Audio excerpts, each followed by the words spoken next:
Assalamualaikum warahmatullahi wabarakatuh. Selamat pagi. Kita bertemu lagi untuk materi selanjutnya, yakni tentang pendanaan penanggulangan bencana di Indonesia.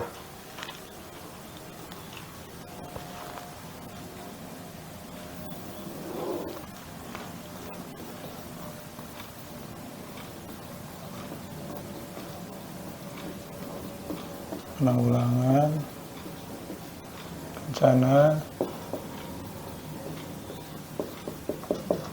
di Indonesia. Oke. Tentu kalau berbicara masalah pendanaan, ini lebih besar kapasitasnya dari pemerintah yang pertama, kemudian bisa dari masyarakat, sama juga tadi dari luar negeri, juga bisa dari dunia usaha ya. Sumber pendanaan dari sumber pendanaan untuk ini bisa dari APBN dulu. Yang pertama dari APBN negara ya, sehingga APBN ini disiapkan oleh negara untuk membiayai kebutuhan hidup rakyatnya. Dari dia lahir sampai nanti ketika dia sudah pensiun ya. Kecuali kalau sudah meninggal, tidak lagi dibiayai. Kecuali mungkin untuk keluarga yang ditinggalkan atau ahli waris. Termasuk untuk bencana, jadi APBN itu juga sudah disiapkan oleh negara. Kemudian yang berikutnya APBD. APBD ada anggaran belanja daerah. Kalau ini anggaran belanja negara. Kemudian bisa juga dari hibah juga ya, dari hibah.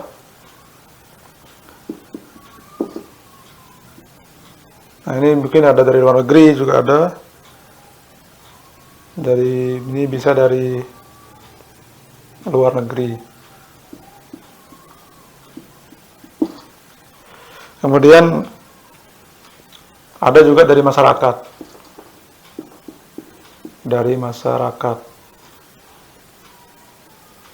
Nah, dari masyarakat ini biasanya insidental ya. Artinya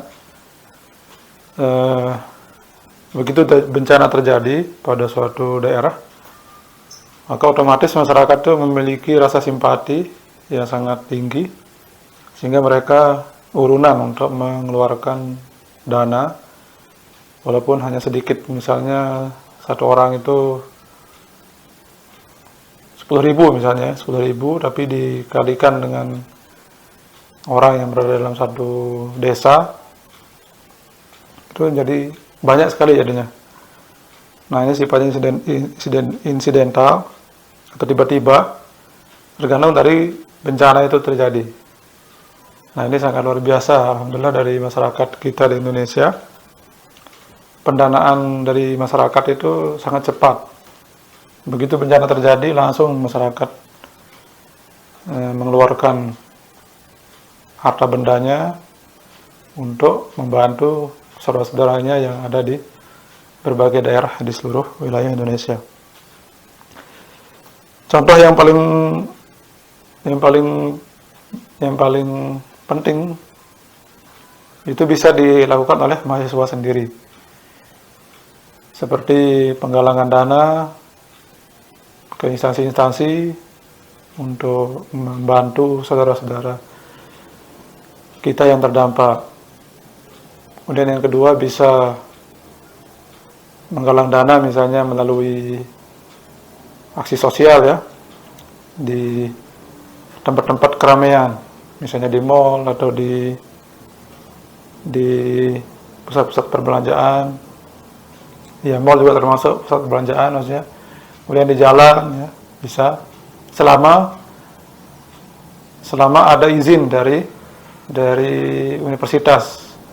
Jadi jangan sampai kita melakukan penggalangan dana di tempat-tempat keramaian, pusat perbelanjaan atau di jalan-jalan umum itu tanpa ada pengetahuan dari pihak kampus ya. Jadi wajib, jadi jangan pergi sendiri menggunakan almamater terus tanpa ada izin dari kampus. Karena jika terjadi hal-hal yang tidak diinginkan, ada yang bertanggung jawab nanti. Jangan sampai, apalagi di jalan ya, kalau kita meminta dana dari pengguna jalan, itu sangat rawan sebenarnya, sangat rawan terjadinya kecelakaan, karena kita nggak tahu bahwa di situ ada kondisinya sedang ngebut atau apa gimana ya. Dan banyak saya lihat di jalan-jalan itu bagus ya namanya aksinya, dimana ketika mobil atau motor berhenti ketika lampu merah, mahasiswa itu memberikan label di kotak kardus biasanya ya, kotak kardus bahwa misalnya bencana Cianjur misalnya ditempelin pakai print out bencana yang ada di Cianjur, kemudian meminta kepada pengguna jalan. Ini bagus sekali, tapi ingat sebaiknya itu dilakukan berdasarkan izin ya, izin dari pihak kampus, mungkin dari prodi, fakultas atau mungkin dari universitas, karena adik membawa nama almamater ketika meminta bantuan di pinggir jalan tersebut. Ini sangat bagus ya, sangat bagus, dan ini dampaknya sangat besar, dimana kalau pengguna jalan aja misalnya memberikan 5.000 atau 2.000 saja, itu kan pengguna jalannya berganti-ganti, dikalikan berapa orang, maka sangat banyak jadinya. Baik, jadi kemudian yang berikutnya, sumber dananya dipakai untuk apa? Nah, jadi dipakai untuk apa ini? Kalau sudah kita dapat dana, maka kita harus segera mungkin menggunakannya, jangan disimpan. Jangan kita taruh di rumah dulu sebulan baru dikasih ya. Jadi begitu dana sudah kita peroleh, langsung hari itu direkap, dihitung, serahkan kepada pengelola yang memiliki kewenangan, misalnya kampus, nanti dari pihak rektor atau dekan yang menyerahkan ke Pemda yang dimana bencana itu terjadi, atau mungkin dari kita di Muhammadiyah ada namanya Lazismu, boleh juga di sana. Di Lazismu itu adalah lembaga yang dikelola oleh Muhammadiyah yang sudah di SK-kan oleh kementerian ya, untuk mengumpulkan bantuan-bantuan baik berupa zakat, berupa sedekah atau bantuan-bantuan, sehingga mereka yang mengirim ke Pemda atau Pemkot atau ke pusat untuk disalurkan ke daerah-daerah bencana. Nah, dipakai untuk apa dana-dana ini? Jadi kita lihat. Nah, jadi tujuan pendanaan.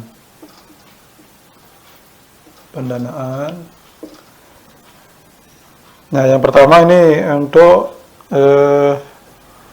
tanggap darurat. Nah, tanggap darurat. Pertama, tanggap darurat. Apa contohnya? Ya, pemenuhan kebutuhan darurat berupa pangan ya, berupa pangan, penampungan darurat, kesehatan, dan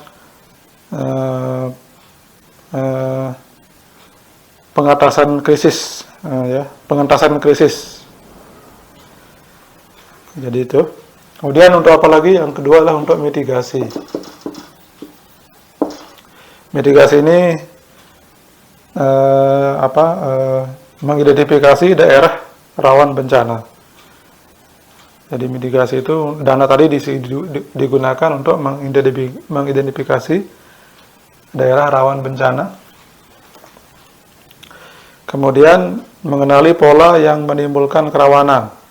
Jadi digunakan dana tersebut untuk mengenali pola yang menimbulkan kerawanan dan melakukan kegiatan mitigasi. Oke. Kemudian berikutnya, dana tersebut juga digunakan untuk pembangunan.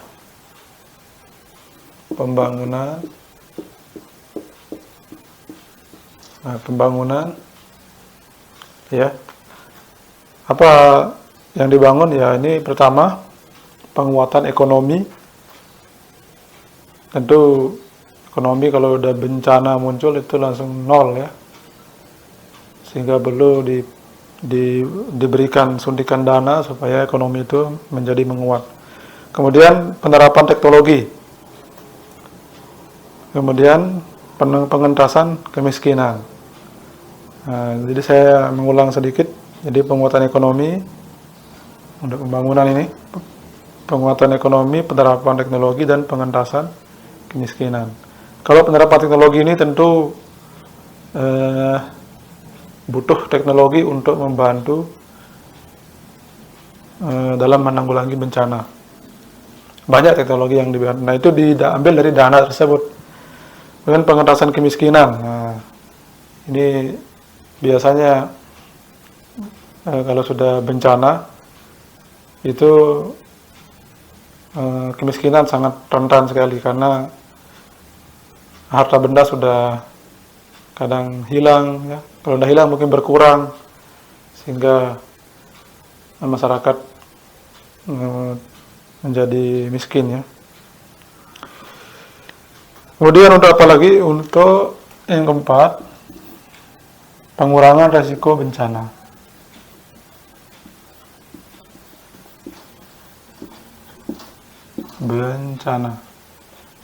Ya. Apa orientasi yang akan dilakukan untuk pengurangan bencana, yaitu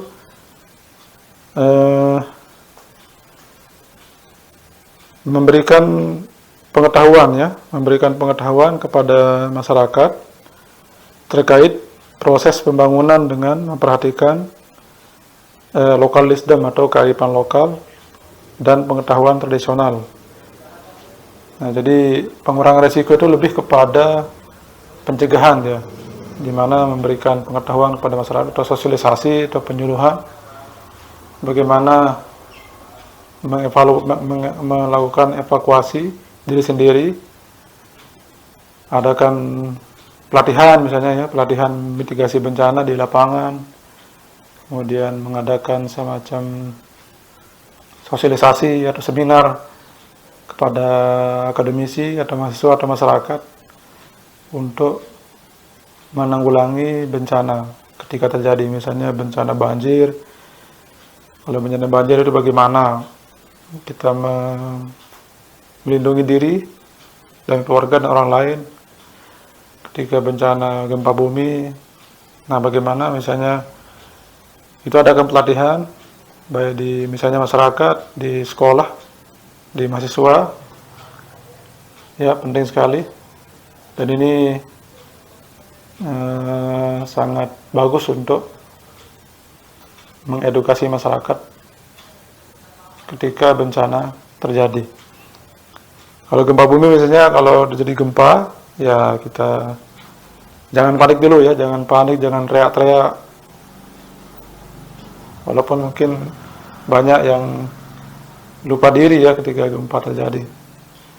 Awalnya ingat apa yang diberikan pada saat pelatihan, ketika gempa langsung lupa, ini karena panik, ya.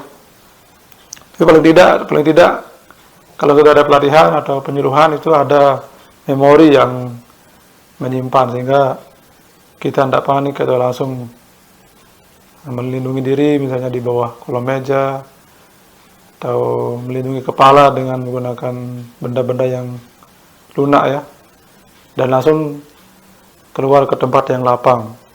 Nah, ini contoh-contoh pengurangan resiko bencana. Mungkin itu yang bisa saya sampaikan. Mudah-mudahan bisa dipahami. Terima kasih. Saya tutup. Assalamualaikum warahmatullahi wabarakatuh.